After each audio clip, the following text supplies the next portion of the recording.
You're not the chosen producer, not Gay Jared. It was Sven Computer.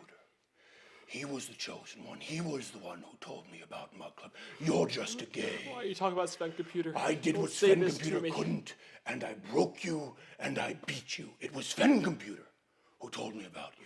He's the prophet. He's the smart one. He knows what I needed, and he found me, and he gave me a Mug Club. And you know what I did? Listen. Do you know what I did? I paid him your salary, $10,000, cash in hand. He's on a work visa now. He runs a very profitable job doing overlays and research. Stop crying, you sniveling ass. Stop your nonsense.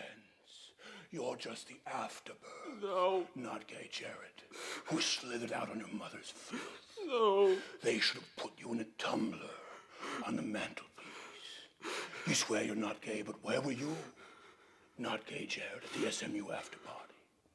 Who was having fun with poor not Gay Jared in the men's restrooms while you were supposed to be selling Mug Club?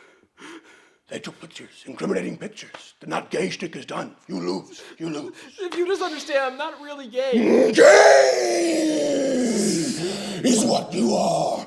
Gay! You boy. So sorry. So gay.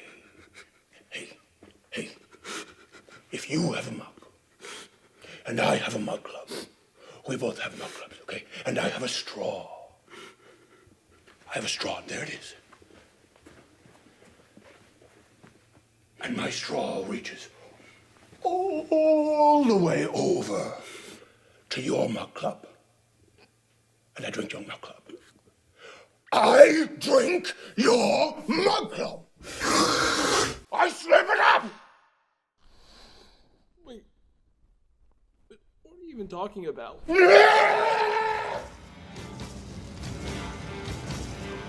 I'm finished.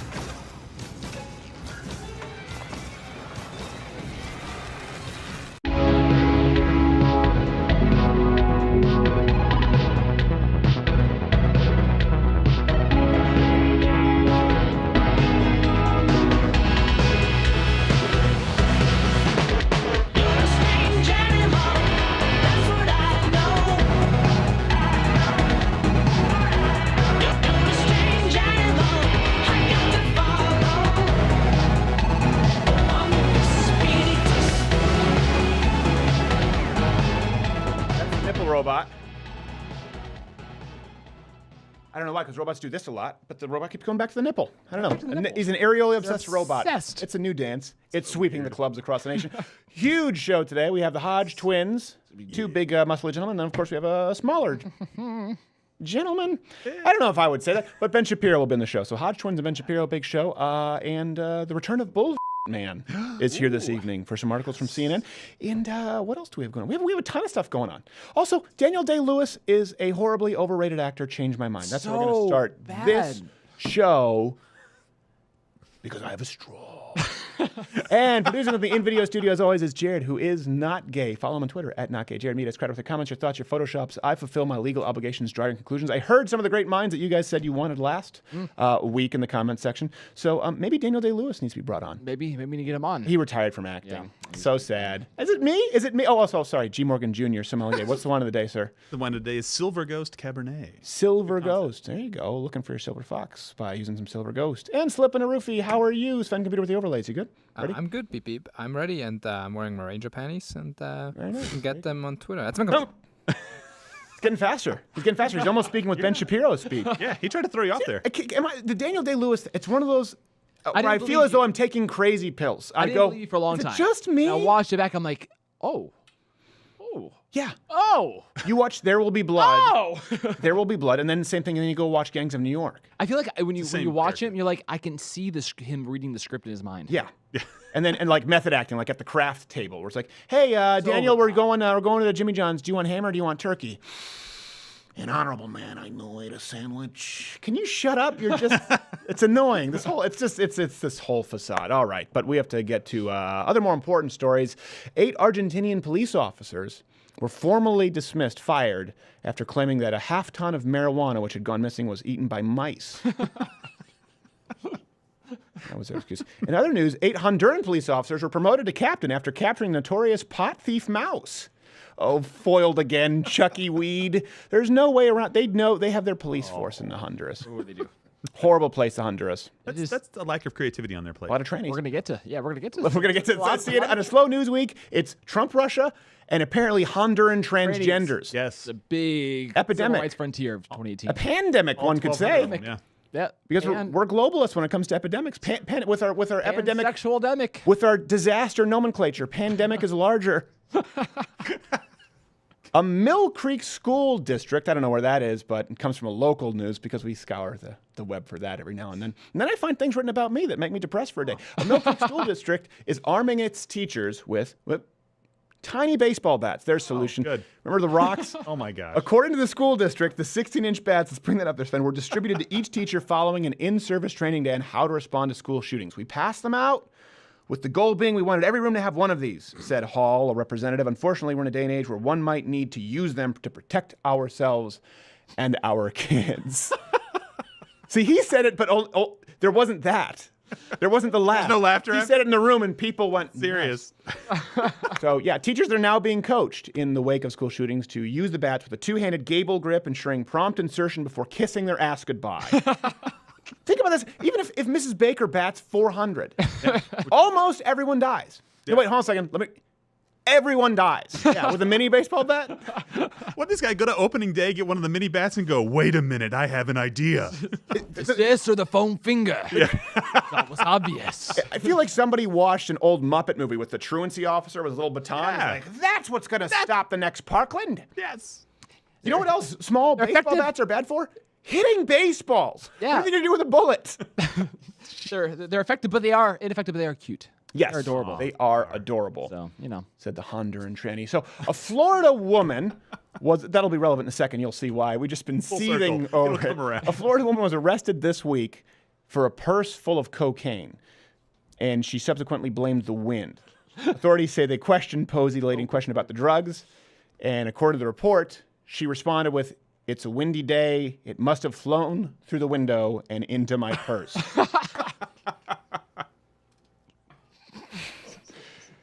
It was one of those things where I really didn't want this story to have the picture that you just saw when I clicked open, but racist. I kind of expected it.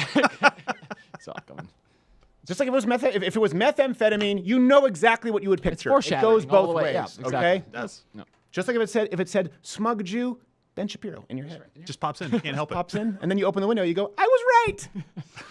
Though, by the way, it was later taken as a sort of soft admission of guilt when she was overheard in her holding cell singing that she could, quote, paint with all the colors of the crack cocaine. And Disney now has a copyright issue with this very live stream. You're screwed. You got to And strike. we're down. We've just been Owen Benjamin. It also didn't help when the officer asked her, and she asked about holding, and she said, "Hey, officer, you got any more of that wind?" We have a new street name for Coke now. Thanks a lot. Or that wind. The Windy City makes a lot more sense, though. Yes, it does. It kind of like, comes together for you. And there were 9 ODs during Katrina. Something else, the article goes on to say, actually, I remember, it wasn't immediately known if she has a lawyer. I'm pretty sure it was immediately known. That would have to be the worst lawyer. Who's your lawyer? Tommy Chong? Just tell him it was like the wind, man. You totally get off. Oh, okay. No, that's how you go. That's your cousin. It's believable. Yeah. Hey, speaking of things that really depress me, George Soros is now preparing to trade cryptocurrencies. Oh, boy. Yeah, comes with a refreshing change of pace from his most recent endeavor, of course, of being an actual crypt keeper. So now he's a crypt trader. That is him. That's a really good Photoshop blend. Holy crap. You're welcome. I'm pretty proud of us. Pretty good.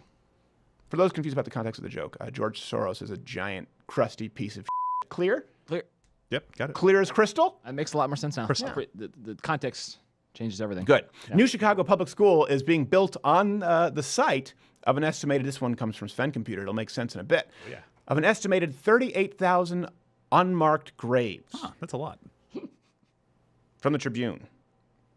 The $70 million, why could there ever be a problem? Like sometimes you're like the outrage brigade, I'm like, oh, okay, kind of get this. That's a lot. I understand. Is there going to be a basement? That's going to be a problem. $70 million school is to be built on the grounds of a former Cook County poorhouse where an estimated 38,000 people were buried in unmarked graves. And Sven Computer, you didn't see a problem with this.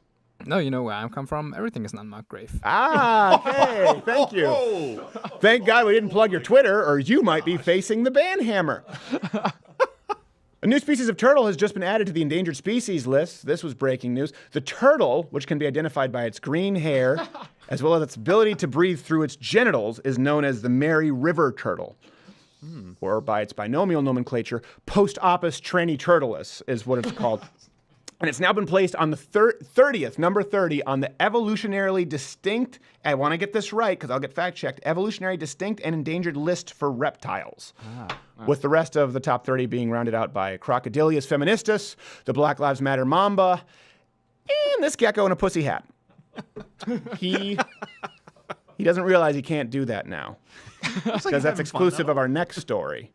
Did you see who was it? An artist who just had the pussy pants? Oh god. Pussy pants? Yeah, but remember it was a problem. We were going to go to the women's rally, the women's rally Redux. Yeah, they next wanted year to wear the hats because it was offensive. they're on sale.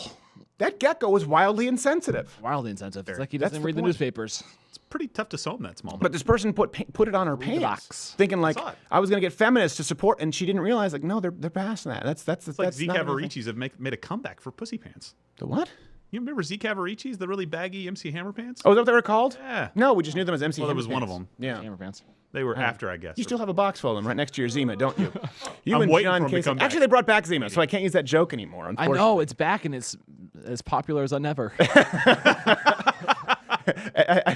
Yeah, let's go with that wording. Okay, so when there's a slow news week, and we'll talk about Ben Shapiro will be up right after this, and then the Hodgetwins. There's a slow news week, as it's been this last week, really. I mean, Paul Ryan, Russia, okay.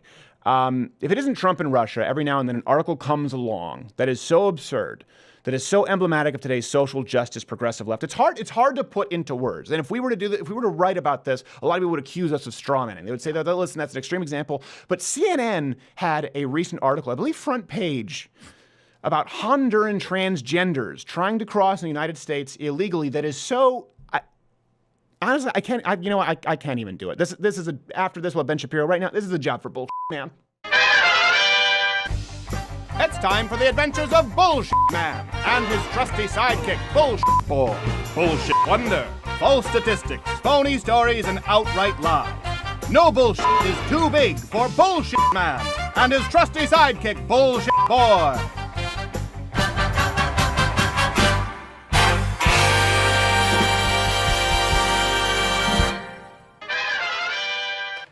Yes, sir, Commissioner Bullshit. I see. Substantiated entirely with anecdotal claims. Yes, sir, Commissioner Bullshit. I understand. Right away, sir. Well, CNN just posted an article about tranny Hondurans illegally crossing the border. those trusted name and news? To the bullshit! Oh no! Bullshit! Bullshit! Okay, Bullshit Boy, be careful. With the most trusted. It starts with saying she tried to cross the border for the first time in 2016. He said. She tried again the following year. She nearly drowned, she says, and spent 2 days in a coma after a brief hospital stay. He was detained and deported back to his native country of Honduras. Wait, did that tranny pay for her medical care? Good bullshit body, Bullshit Boy. Especially considering that illegal immigrants cost American taxpayers over $29 billion a year, with over $17 billion in federal funding and another 12 in state. That's bullshit! Oh no, bullshit, man! It looks like it gets worse! Shit, you're right. After he returned, he decided to start living openly as a transgender woman. Didn't take long for her to realize, blah, blah, blah, blah. To leave the Honduras, one of the most dangerous countries in the world for transgender people, even though it would mean leaving her beloved family. Bullshit Boy, this is what we call a lie by omission. Like the fact that Honduras is arguably the most dangerous country in the world, not just for transgender people, but for all people, with a murder rate second only to El Salvador. That's some bullshit! No! When they are in U.S. land, we will be able to help them, but we also cannot predict what will happen, said Flor Bermudez, legal director for the Transgender Law Center. This group is providing legal assistance to migrants and recruiting lawyers and volunteers to work on their behalf. Oh no, bullshit, man! Not the Transgender Law Center! That's right, Bullshit Boy. This is the same law center that ensures that teenagers can change in the bathrooms of the opposite sex and actually force prisons to give male inmates scarves and necklaces. That's what we call incarceration profession-violating bullshit! Wow! It continues. Contreras has always known he was assigned the wrong gender at birth. Assigned? Wait, she's faulting the doctor for assigning him the wrong gender at birth, even though he has a Y chromosome and a penis? That bullshit, boy, is what we call some blame displacement. Bullshit! Ow! Good bullshit kick. Thank you. After she came out, she said she tried wearing makeup and women's clothes. Her job with the idea of leading a family, but she knew she had to do it for her own sake. Lord. And even then, there are no guarantees. Suddenly, the man grabbed one of the trans women Holy cow. and wood shot up. She smiled, swiveled her hips, and joined for the rest of the dance. Oh my God, she said, I just ask God that everything ends up well. Is there anything that sticks out to you about this article, bullshit boy? Yeah, I just hope she doesn't have to ask God in person. What with that whole 41% transgender suicide rate and all Don't that. get distasteful with me, bullshit boy! That kind of stuff might fly with shenanigans, man, but not here. I mean, the fact that this is from CNN, the most trusted name in news, more like most bullshit name in news, is the same network that chastised the American public for being distrusting of Syrian Islamic refugees. So? Well, at the same time, inconveniently or conveniently, depending how you look at it, ignoring the fact that less than 1% of refugees coming from the Middle East were Christians. Who were the ones persecuted in the first place? Well, you're right! Watch out! There's some serious bullshit! Ow! Good kick, but you need to stretch out your hamstrings. Now, bullshit boy, this article wants us to feel bad for border-hopping trannies who were teased for wearing acrylic nails. And I don't know, that may be really hard compared to, say, being burned alive for your religion in a cage? That's bullshit! Oh no, bullshit man! It looks like we have company! Good eye, bullshit boy. I knew it was coming with this article. It's CNN's army of entirely anecdotal minions. Wow! Wow! Wow! Good work, bullshit boy. Bullshit boy! Oh no, bullshit man! It's CNN's expert medical panelist! I've got you now, bullshit man. You think you can take on CNN? After I force feed bullshit boy these hormone blockers, everyone will kneel before most trusted name in news. And he will never grow pubes again! Oh no! Oh gee, thanks! That was a close one! It sure was. You took him out pretty quickly. I know. These guns are a remarkably effective tool of self-defense. It's amazing it's not covered more. I know! Up to 3 million defenses per year, according to the CDC! Yeah, I should probably make room for one of these in my tool belt, but Yeah. I don't know what I can stand to lose. I got my shark repellent, my fingernail clipper. I think we can officially declare this bullshit solved! To the bullshit key! Yes, sir, Commissioner Bullshit. You can consider that article taken care of. Wait, what's your key? I don't know! My pleasure, sir. Wait, what? I see, sir. Yes, right away, sir. Well, what is it? This video has already been removed due to bullshit hate speech YouTube policy violation. Oh no! I told you not to use the word tranny on YouTube! Oh, is the bullshit mobile? No. I'm calling my bullshit half Asian lawyer. Bullshit!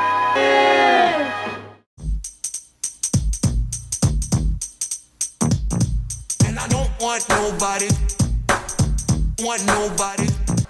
and I don't want nobody. You got that right.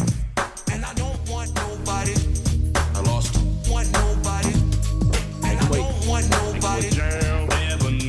I did that extra long just because before this interview, right during the break, this man told me I had a Jew fro. I know. Which is both anti-Semitic and self-loathing. You'll understand when I mention who this person is. You can follow him at Ben Shapiro. Find his show, Ben Shapiro Show, all over the iTunes, the iTunes, I believe, is a music playing robot, SoundCloud, Daily Wire. Thank you, sir. How are you? Yeah, absolutely. I mean, I should also mention that your bank account automatically grew larger because of the Jew fro. Yes. And your IQ rose by 15 points on average. So Yes, congratulations to you. And I also, for some reason, was privy to, prone to about like 15 hereditary diseases exclusive to me. That is absolutely, that's fair. That's fair. I can't argue with that. You know, it's fun. We talked about that last time. I had no idea. The same thing with, it's like there are several lineages of people genetically. Yeah. This is one thing you're not supposed to talk about. We'll talk about the Hodgetwins afterwards. But Jews, black people, and then French Canadians, specifically Acadian bloodlines, have a proclivity to, like exclusive to us, there were like 9 So I'm just the white trash version of the Jew as far as the genetic profile. It's same thing, I guess, because pure laine is actually a thing in French Canada. They call it that's pure wool. So they really do not go outside of the French Canadian bloodline. Anyway. Well, I'm glad that we hit all major issues here. Yes, I think we did. can move on. Hey, Vanity Fair, that's some fun. He's got a Vanity Fair reporter there who I know they're doing a profile on Ben because it's a big deal. You having fun? Well, probably not actually, but this is who I hang out with in my cocktail hours. Yes, in your cocktail hours. Because I'm a cuck, so this is what I do. Like in my spare time, I just hang out at all the fancy cocktail parties with all of the New York journalists from left-wing institutions. That's my thing. You should do an after show and call it Ben's Cocktail Hour. And that'd be amazing. Yes, and all you should do is complain about all the things that you hate about. So you can sectionalize, you can section off everything you hate about Trump, and then just do the show, the normal show, where you just talk about how much you love him, and you'll get syndicated to every major network, and then Sean Hannity will take your calls. Hey, speaking of which, let's talk about the Cohen thing. There's really not much in the news this week. That's why we just talked about the CNN transgender Honduras pandemic. I don't know if you know this. There's an epidemic of Honduran transgenders trying to cross the border illegally who are being denied. CNN, yeah, front page. That's pretty weird. Yeah, okay. So it seems like when it gets slow, it's either Trump, Russia, or then the absurd articles come out. What is real? What do people need to know from this week? I know if they're not on for your mailing list, they should be, but it's tough. So there are really only a couple. Here's the truth. It's been a crazy news week on a couple of fronts, right? There was the serious stuff, and then there was the Michael Cohen raid, and then there was Paul Ryan suggesting that he doesn't want to remain speaker and stepping down after November. So the Cohen thing is the one that's, I think, going to have the most legs in terms of politics, just because when the FBI actually sends people to search the president's personal lawyer's office, and that president has had a pretty nasty habit of paying people off he's had sex with, then the number of documents that they come up with, it's probably not going to be all that great. I mean, if I were Trump, I'd be unhappy about that. And as someone who has served as your lawyer, Stephen Crowder, let me just say that you and I have only interacted in a fully legal fashion. You've never asked me to pay anybody off or avoid campaign finance laws in order to do so. So our attorney-client privilege is fully when intact. he actually extorted me personally for what I did to him. But I didn't because I knew he was just as ashamed about it. Right, that's totally different. That's totally different. We don't talk about that publicly. Yes, this is true. Come on. Mutual we signed destruction. a confidentiality agreement. This is right. So we already have an NDA, Stephen. Yeah. Watch yourself. So well, that means a lot today as we see with Stormy. Yeah, exactly. And NDA, what is that? What does that even mean anymore? As when I sign those, or I have schools or those places like sign these, or I'm like, it doesn't mean anything anymore because all it takes is one tweet to blow it out, and it's worth more than. Well, I mean that. So there's some truth to that, but our attorney-client privilege is intact because we didn't do anything criminal. Obviously, in this particular case, there is something called the criminal fraud exception to the attorney-client privilege, and that means that if they think that Michael Cohen actually committed a crime with Donald Trump, in this case, presumably violating campaign finance law by funneling cash from Trump to Stormy Daniels through improper campaign channels, then they can search his office and look for all sorts of documents and all the rest of this. I'm not sure that it puts Trump in any serious legal danger. I think that it probably puts Michael Cohen in some pretty severe legal danger. And more importantly, if they're looking at every document that was ever in Cohen's files about the things that Cohen has done for Trump, remember, Cohen calls himself Tom Hagen to Trump's Corleone. So that's not good, right? And we know one thing about the FBI, which is that they've not been unleaky, right? I think it's fair to say that they've been leaking a fair bit of information. So if it turns out that in the documents there's something about, Trump paying for an abortion or something, how long do you think it'll take for that to hit the press, even though it would be illegal for the FBI to leak it, and it wouldn't actually be illegal for Trump to pay somebody to shut up about it, I do have to stop here because we don't want to play the potential game. And this is one thing that does bother me about the media. All of this could happen, or it could just be a dumbass wanting to draw a Godfather analogy because people who don't know anything about film, that's the first thing to do. It's like, no, shut up. You don't know anything about the movie. Chinatown was a better film, in my opinion. Anyways, then, of course, the Quaaludes and the rape, Roman Polanski. So looking back, it's tarnished. Kind of like our act at the Belmar Hotel. But the point remains, this is all potential. The media's been covering it as though this has already been discovered. Right, this is going to take Trump down. It's all over. Yeah, none of that's true. We'll have to find out what exactly comes out from it. But it's certainly not going to make the president very happy. So that was big story number one of the week. And then obviously big story number two is Paul Ryan stepping down as speaker. You consider that a big story? What to you is a small story? Well, I don't know. I mean, probably Honduran transgender people trying to cross the border. It's a big deal. They're getting rejected. They're facing persecution. People make fun of their acrylic nails. 1,500 of them. I think the speaker probably stepping down might be slightly larger. But what's funny about this is that Ryan is just. He's like he's sort of like Pigpen from Peanuts cartoons. He's just walking around and there's a big cloud that just follows him everywhere. No one likes and no matter how hard he tries to no matter how hard he tries to escape it, no matter how nice he is, it's just like he's Kenny from South Park. He's just constantly getting hit by a car, and it doesn't matter what he does, right? He tries to be nice to Trump, and all the Trumpkins are like, they threw out Paul Ryan because he wasn't nice enough to Trump. And then he's critical of Trump, and the entire media goes, you know what? He deserved that because he wasn't critical.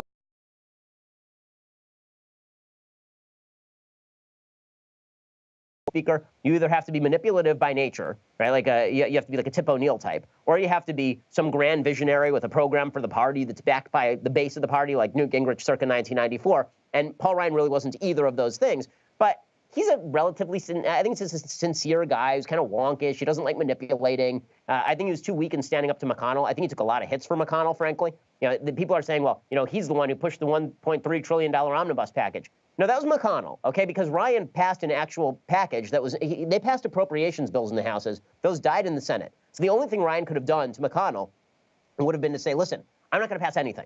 Right? You want to pass your omnibus? Well, I'm not going to pass package. it. Hold on one second. You were going to say something, not kid, Jared. Oh, I just think it shocked me that Trump actually tweeted very nice things about Paul Ryan after he left. Well, I tell you, anybody who deserves to be kicked on the way out. It's well, I'm shocked. I'm shocked. I had heard of this, but I'd never actually seen it. Ladies and gentlemen, Paul Ryan's fan, Ben Shapiro. Yeah, exactly.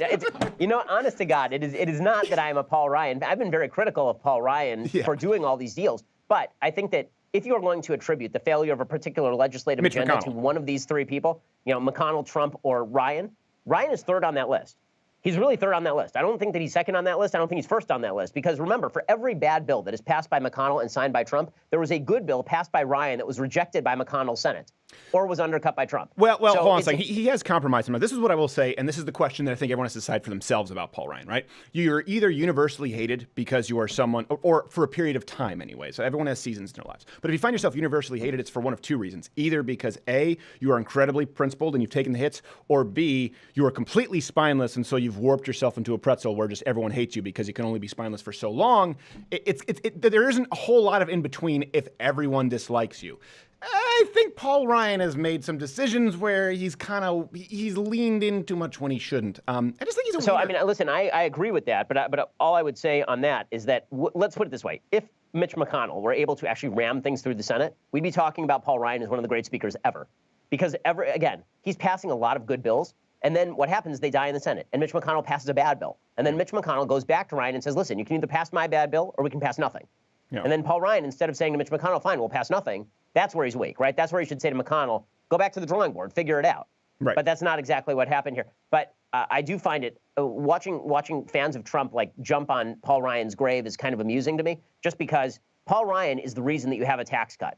Paul Ryan is the reason that some of Trump's legislative agenda has been passed with regard to changes to the individual mandate. Yeah. Right? Mitch McConnell is the reason why Justice Gorsuch is on the bench. Right? You can rip on the people in the legislature for just so long. I really think one of the reasons that Ryan is dropping out, aside from the obvious, is another relatively obvious reason, which is that he's expecting the Republicans are going to get creamed in November, and he actually doesn't want to be around to be blamed for that. He knows that the typical well, see, that would lend Republican itself move, to what I'm saying is in the face of adversity, he's wilting a little bit. He knows it's an uphill battle here, and so it could seem like he's trying to take an out. But he is the reason for a lot of those things, as you said. I will absolutely grant him that. He's also the reason that Sven Computer wears short shorts and does P90X. So he's inspiring as a figure all around. Last thought, and then we do have to go. Yeah, again, I don't think that he is the greatest speaker ever. I don't think he was fit for the job. I think that he wasn't particularly wonderful. But I think that to blame Paul Ryan as sort of the face of the old Republican Party, and now this is just more evidence that Trump has taken over the party. Didn't we find that out in 2016? He's the president. So I'm not sure what exactly has been added here. And do you really think anybody who takes over for Paul Ryan is going to be, thousands of leagues better than Paul Ryan? First of all, the person most likely to take over for Paul Ryan, unfortunately, in November is Nancy Pelosi, given the current polling data. So that's really scary. She's, to me, the worst. She's the only person I've ever said I actively believe is even far worse than Hillary Clinton. I've been saying that for years. I've never... Now, we do have to get going. The Ben Shapiro Show at dailywire.com, of course, iTunes, everywhere. He's syndicated now across terrestrial radio. Also, one thing, though, if this were a court, Ben Shapiro would have committed perjury. You know why? He said nothing illegal. What we did illegal in 46 states. He knows it. I know it. We have to go Hodgetwins next. We'll be right back. Wonder 2 and 2. P-O-G. It's the one live read of the week, louderwithcrowder.com/mug club. I realized that, we used to do so many more Mug Club commercials.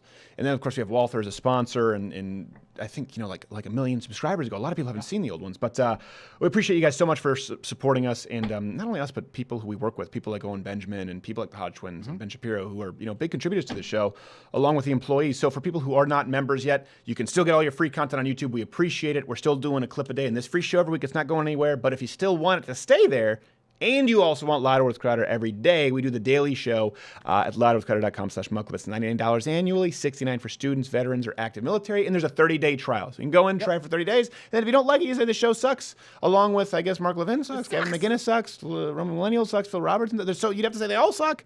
You don't have to pay a dime. What's with you? What's your problem? louderwithcrowder.com/mugclub. We don't have a problem. We're having fun. Bother. Join my club. Hop on into more cheeses. I can only have it if you join my club. Oh, bother. Join my club.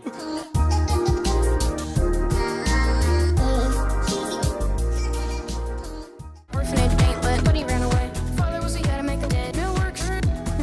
Gonna like Mel here. Drink too much. Guess they deserved it, but he ran away. All right, always glad to have our next guest. I can't say that. Sometimes it's more work for the censor button. You never know. I like them very much, but then I'm like, but I also don't like additional work. Yeah, it's like buyer's remorse every time. Don't lead with that. Not that way. Good Lord. Do you have any idea how they're going to take, not them, but the media's going to take you to the cleaners, buyer's remorse? It's true. You're a horrible person. You don't own people. All right, listen, you can follow them on the Twitter, as long as it's still allowed, at Hodgetwins. Of course, they're all over YouTube. They've been known for their fitness videos for a long time, but they also do video logs, vlogs, and now they're sort of, a lot of right-wingers are fans of them just because of the political incorrectness. Yeah.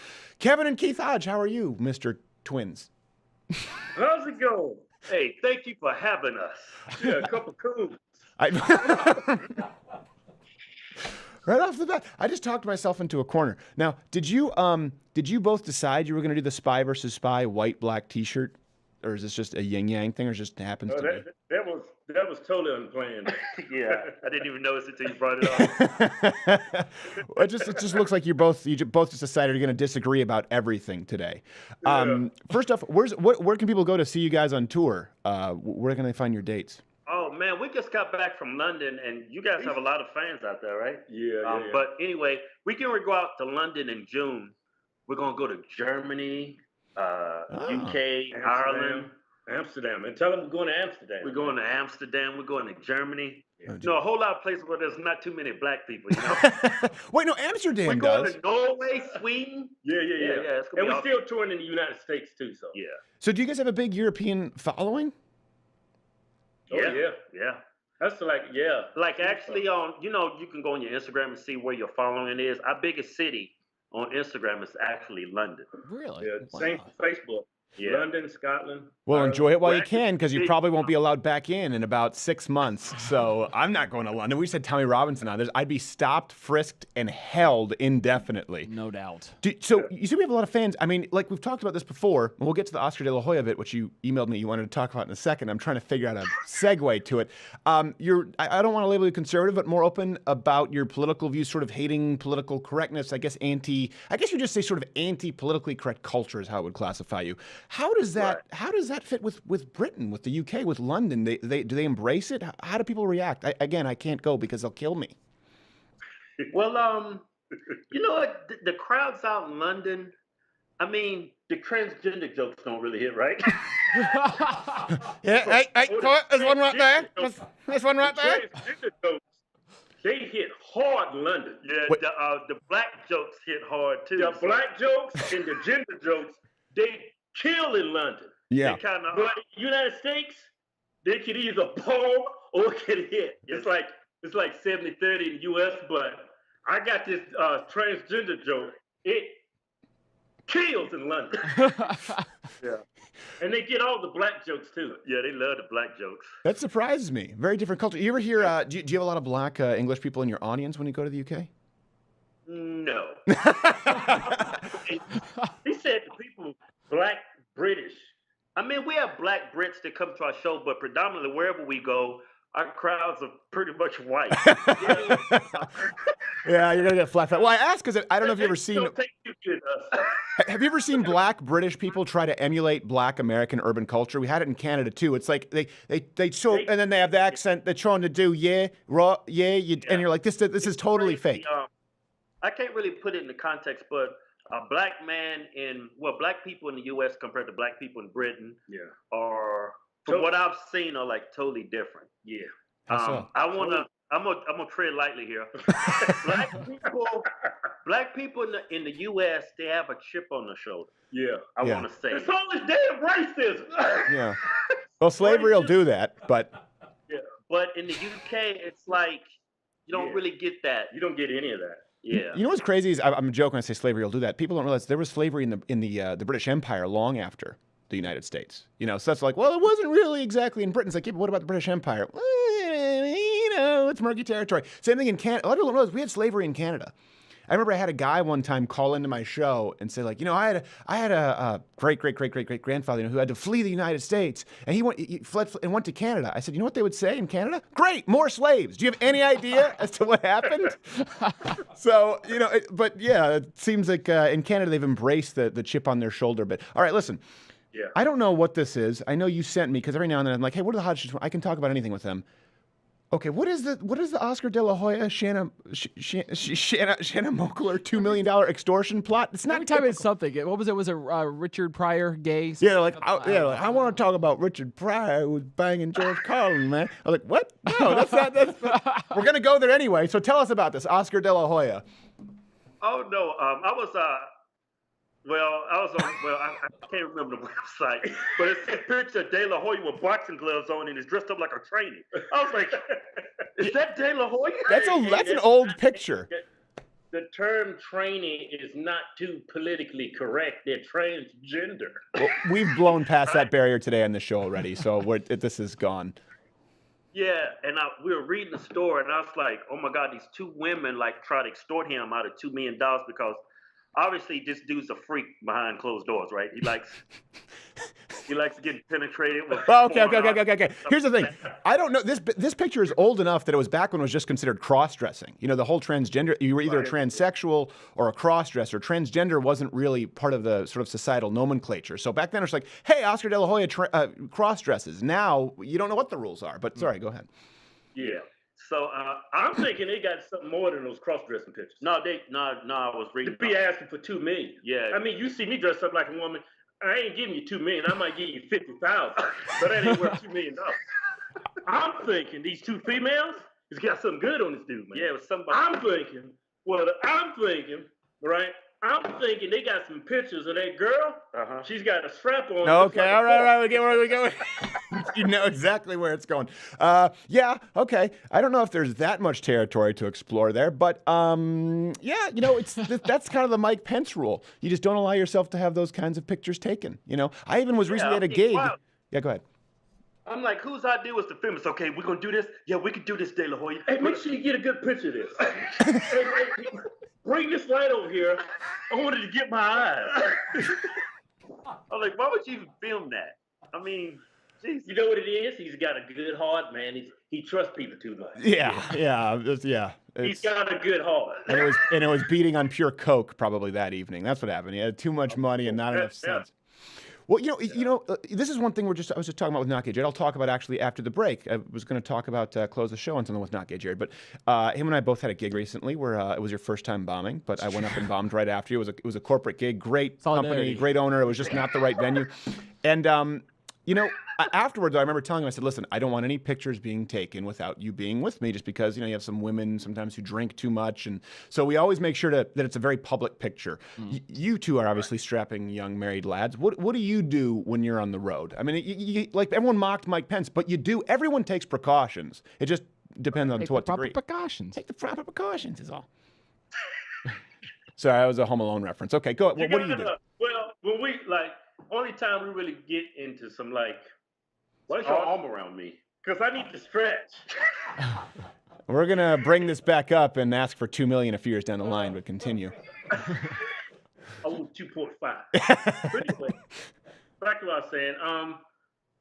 Well, we have people to go with us, make sure we're okay. But you have to, don't put yourself in harm's way. Like you can find yourself in some very, very easy and some compromising positions during a meet and greet too. Oh yeah, absolutely. Like Keith took a picture with this girl. He picked her up, right? We picked her up, and I swear to God, I didn't even notice until we saw the picture. Yeah. He had his hands on her boobs. Well, now how'd you find out? Was that social media? Is that your wife calling into the room, Kevin? Then this hand right here was nothing but crotch.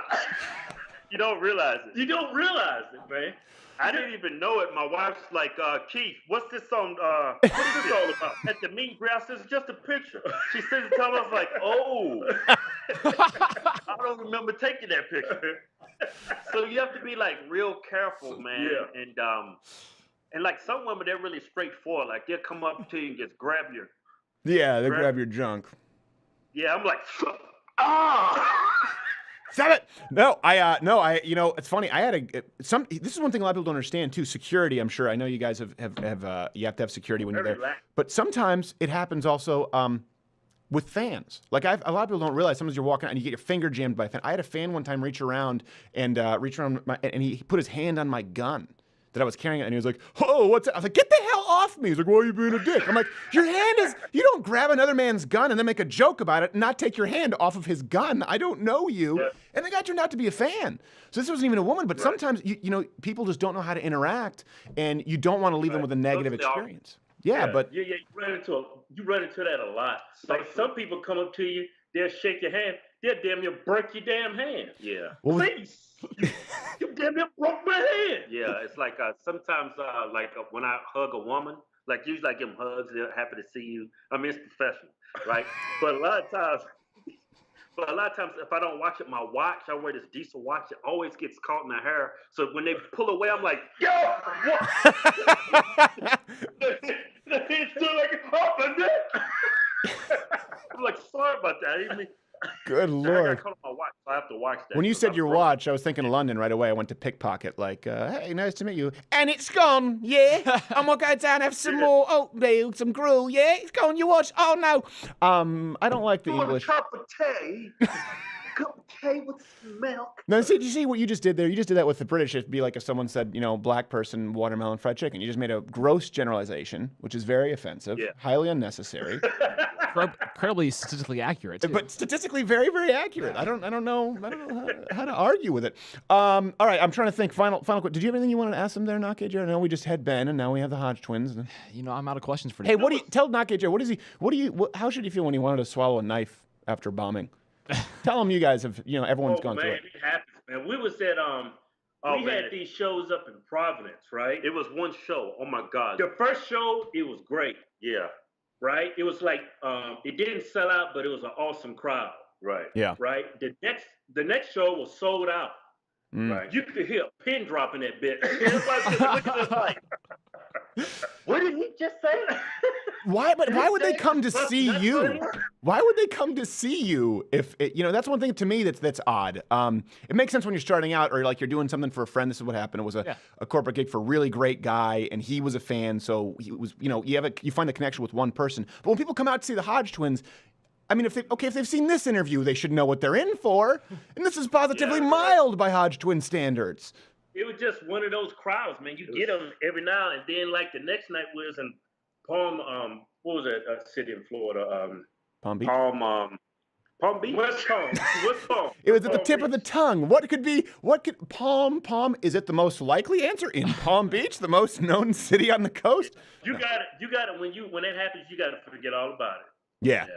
Because it's not necessarily you. It's more them than you. And comedy is so subjective. One crowd might be a great crowd. You do the same exact act in front of another crowd, and you just bomb, and people say you're a loser. But you can't really get caught up in that. You just gotta somebody else that would, same type of humor as we got, which is sick and depraved, whatever. Yeah, for sure. He would have went in there and bombed. It's just like it was that crowd. It wasn't too keen on what he was doing on stage. Final question. Go ahead. I was going to do a segue into something else, but it's not my show. No. Well, listen, we just don't have a ton of time. So go ahead. What is it? Was it? It's about. I didn't know about London. Like, when we was out there in London, we did a podcast, and this guy was telling me how a guy got shot out there. I was like, I thought guns were banned out here. He's like, yeah, they are. And then I started reading up about the murder rate, right? And it just passed New York, right? Yeah. I was like, but they banned guns. So now the mayor came out and said, you know what? We need to ban knives.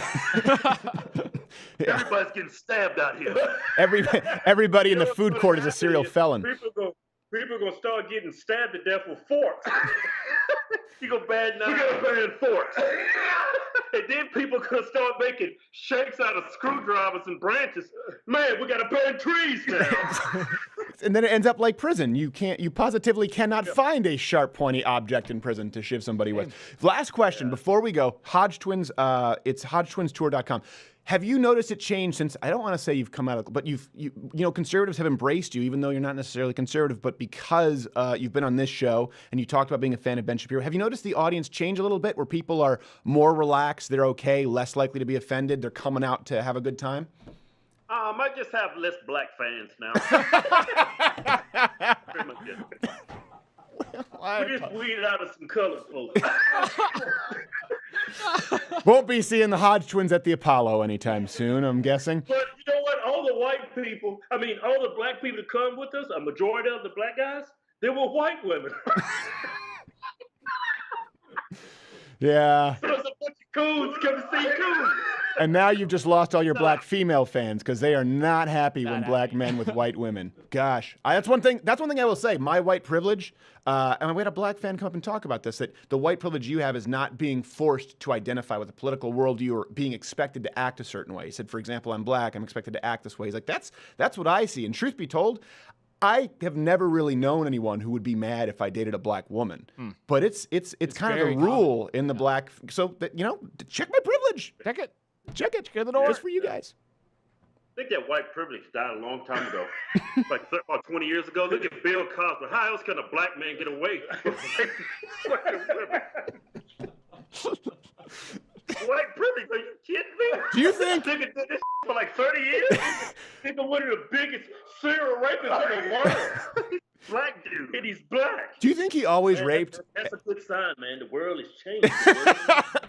The world has changed. That's the kind of world I want to live in. I don't want to live in a world where a black man can rape women for 30 years. What? And get away with it.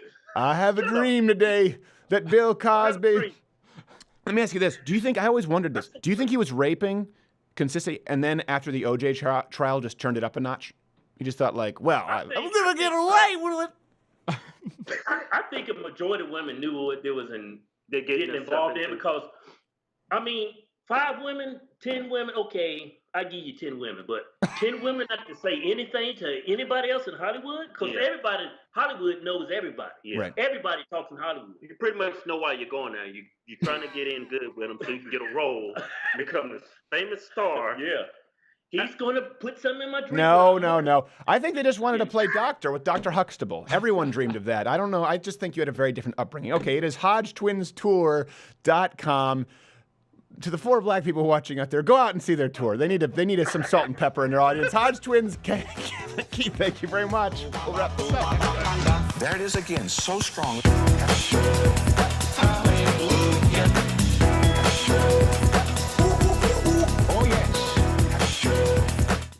Now available at LottoWithCrowderShop.com are genuine, authentic Ranger panties. The softest, lightest Ranger panties available with a built-in silk soft support liner. These Lotto with Crowder Ranger panties feel like teabagging an angel itself.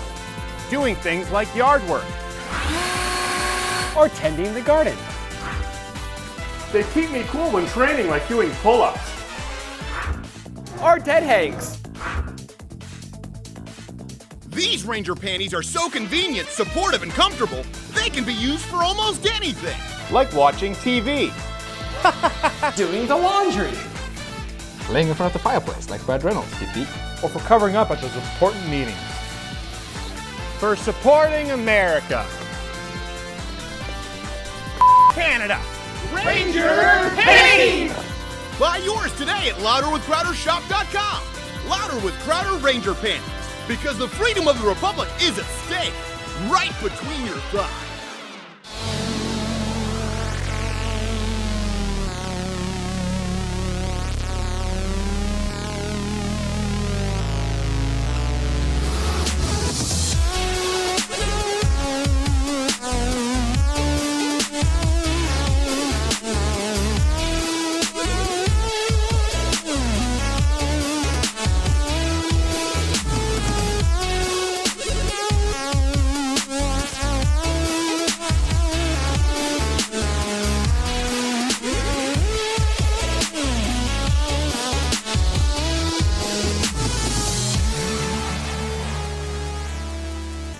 Trying to dance only because people get mad if we don't do it, and I don't know why I hold my breath. I thought I found the secret. I thought I was swimming really well. I thought the secret was cupping. Don't let the water go through your fingers. The current was still too strong. Current, sometimes they'll just whip you around. That was like when I had I used to spend my summers, if people go back and listen to the old radio days, I used to spend my summers at the public pool. I've talked about this. And I was a pretty good swimmer. And I would race kids. And I pretty much always won till I raced a kid, ironically enough, a black guy. Why is that ironic? You know why. In the water? Justin Nagoli. In the water? He blew me away. Really? Yeah, I know. I thought I'd get one over on him. I think we need bullshit I remember these one. kids. They were all really athletic kids. Nagoli brothers. I wonder if one of them. Someone's gonna go tell them now. But Justin Nagoli just smoked me. I was like, I mean, I don't even think I'd gotten to the other end of the pool. It was demoralizing, and then I quit. Then. That's the moral of the story. No, we were just talking about this with. We talked about it earlier for those who are Mug Club members, and we kind of touched on it with the.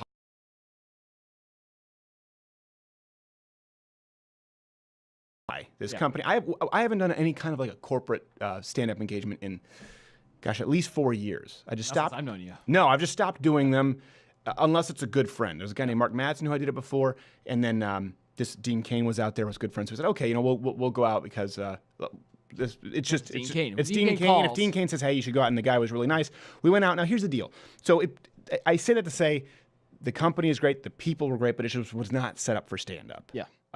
It was just people were doing the casino games alongside the walls. The rules of comedy, they broke all of them. Yeah. Well, you were asked to go out and tell them to stop playing casinos, and if looks could kill, they just looked.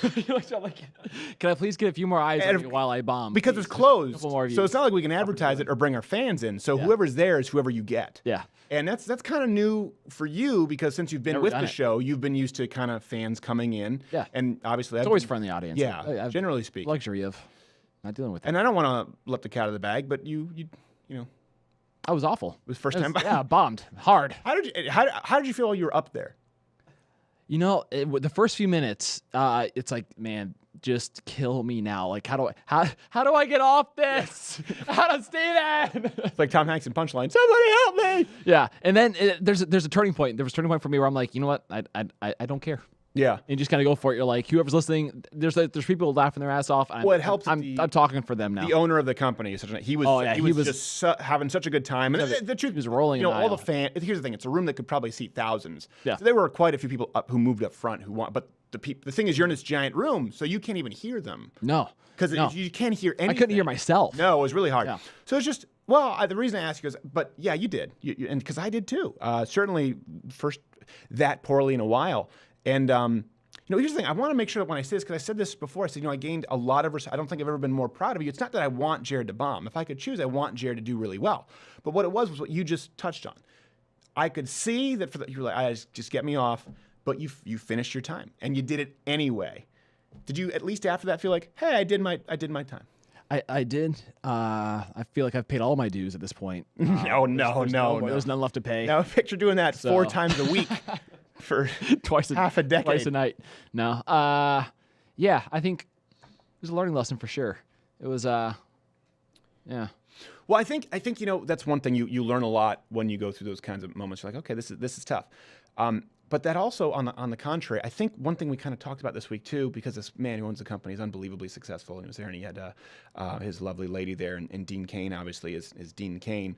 A man and woman. So if I say man, by the way, for people listening, listen, we have a lot of lady listeners. It's just I'm kind of speaking in the first person. A man is never really measured until he's been successful. And that's one thing that I think a lot of people don't understand. And that's one thing that I think, you have the Bernie Sanders and people telling business owners how they should be handling their money. A man isn't measured until he's had success. Because with success, and we were talking about this with Dean Cain, because ladies were just throwing themselves at Dean Cain. So were half the men. So were half the men. I was in that line. Yourself included. With success, you get temptation, you get praise. I mean, we've seen it with this show. We've had people come in. I've had people, for example, you've had some success. A lot of people in the show, we've had people come in and deal with it really well. And we've had people come in and without naming it, we've had people not handle it that well. We've had people get really quickly, surprisingly, let it go to their head, and we've had problems. I've watched people become successful, or even, whatever even piece of notoriety that they felt they've had. I've watched people react very differently. At that point, once you've had serious success, that's where all of the options open. And that's what becomes a choice. So same thing, you've had success, and I think you were measured there because as someone who has always been pretty successful, because this show has allowed you an audience who's there is friendly, you were tested the first time because it wasn't going the way. And by the way, funny material, I know it works because I've heard you do it before and it's funny. Yeah. It was just a situation. But you wouldn't be tested if you hadn't been successful before that. It would just be another day. Oh yeah, a really bad day. it would have been another bad day, but you wouldn't know. No. And it's one thing, I guess it's easy to be humble when you have nothing to brag about. It's easy to not care about bombing if that's all you've done. Nothing on the line. You know what I mean? It's easy, and we've had a lot. I remember I always go back to this story. A guy at our church who said, I think a millionaire only thinks about where his next million is going to come from. He preached this sermon and then passed the offering plate afterwards to go do his missionary work. They're sitting there going, praying to God there's a few millionaires in that congregation. Right, exactly. And I remember going, you pompous ass, because you haven't made money. And I'm not just talking about money. I'm talking about any facet. We'll get to that in a second. But because you haven't made money, you get to tell someone what their heart is because they have money. Well, let me ask you this. Here's the thing. There are plenty of wealthy people out there who do a lot of. We know what they would do with their money. Do we know what you would do with your money, Mr. Millionaires only care about their next million? We don't know. Maybe you'd be a great person. Maybe you wouldn't. Maybe you'd be a horrible person. It just amplifies character. No. We can't know because you've never been measured. You haven't had that yardstick. We haven't seen what you do when you have the options available to you. That was one thing. Listen, this is why I'm terrified of success. It's been something that I've been struggling with, genuinely terrified, because there's nothing more corrosive to the human soul. And it's not because success itself is something you don't want, but because with success, you obviously know there's so much potential for failure, and not only failure, but just completely squandering any success that you have. And particularly when we get emails like we talked about last week, the Saudi Arabian guy, so you add this other layer to it where we have people who actually care. They feel like they let us into their lives. Success is a terrifying proposition to anyone who's had any of it before. If you have a little bit of success, what do you think when you're thinking about, oh man, if I make it to that next level, it scares you. Take an example. People out there, I'm trying to think of a way that it could be compared. Okay, anyone out there listening, yourself included, think of something you're good at. Think of one thing in your life that you're good at. And this is another thing. Everyone out there, and I get emails a lot, what should I do? Everyone out there is good at something. As a matter of fact, I would go as far as to say everyone out there is excellent at one thing. Now, if you say I'm not, that's a whole different problem. That means you haven't even been swinging the bat. You haven't even been trying. But everyone out there is excellent at one thing. So I want you to think right now, okay? Think of the one thing you're excellent at. You don't need to tell me, but you probably have something in your head. It's okay. Be honest with yourself here. You don't need to go out and shout it from the rooftops. Think in your head, what are you excellent at? If you had to pick one thing. Okay. Now, I want you to think about that. Now, think of someone else who does that same thing. It could be basketball. It could be business. It could be comedy. It could be mathematics. Something you're excellent at. Think of someone else who you know who isn't. Okay? So you're both doing the same thing. You don't live in the same world. It's two different worlds, two entirely different worlds, because if you were excellent, anyone out there, for whatever you're thinking of, if you're excellent in that one, even if it's this tiny little compartmentalized section of life, you know what it took, and you know how you were tested to get there. You know with that success, the options that you had, the outs that you had. My friend Shale talks about this. People say failure is not an option. Failure is always an option. Yeah. It's always on the table. I remember he said failure never off the table. It's the most readily available option. Yeah. And by the way, something he hasn't talked about, but it is the most often chosen option.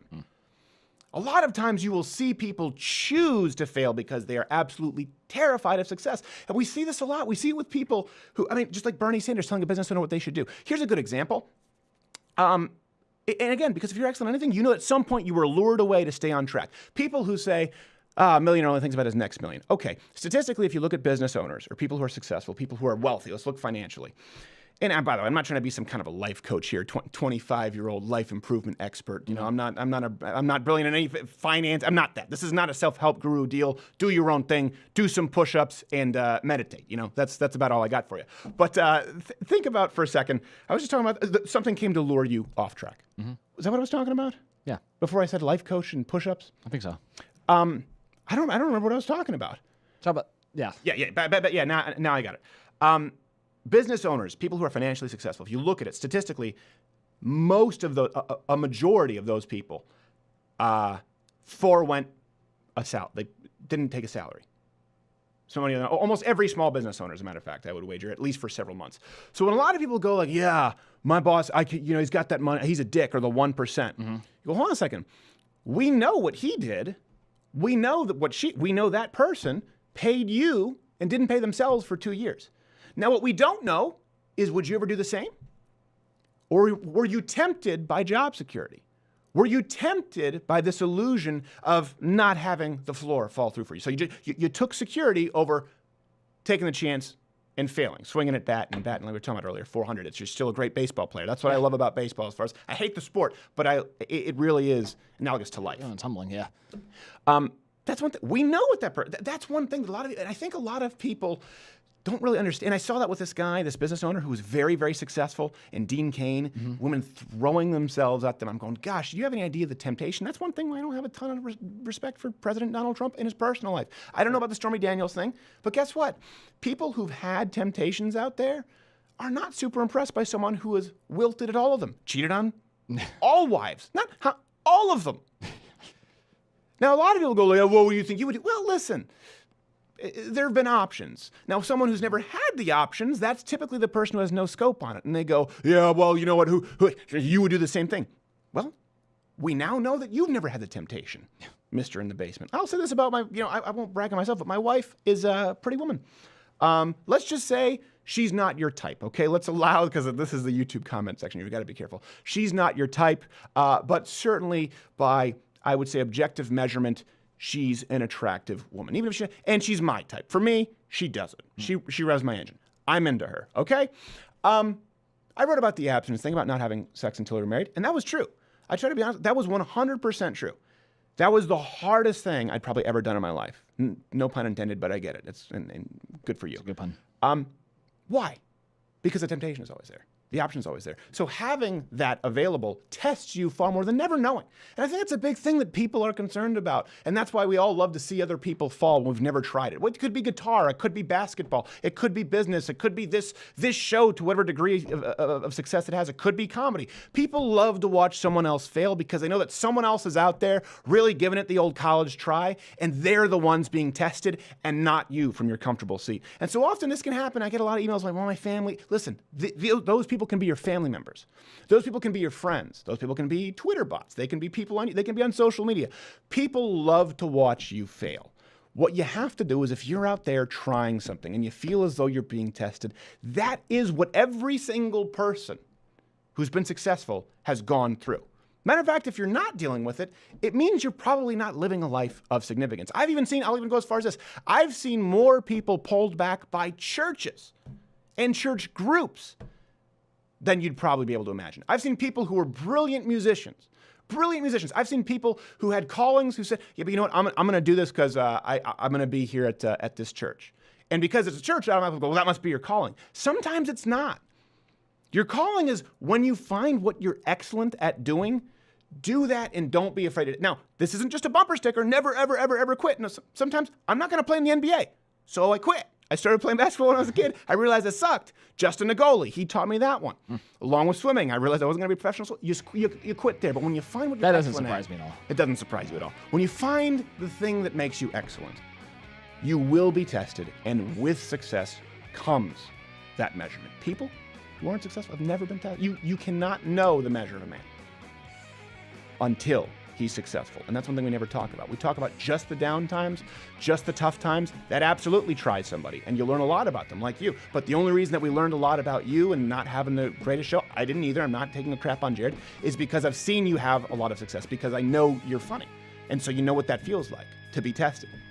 You wouldn't have any context unless you were actually successful. So go, whatever it is, go out. You're afraid? Go out there. Be tested. That's the only way you're going to be successful. And if you're being tested, you know you're probably successful. We're on your way there. Did I just... all of that works. See you next week. It only takes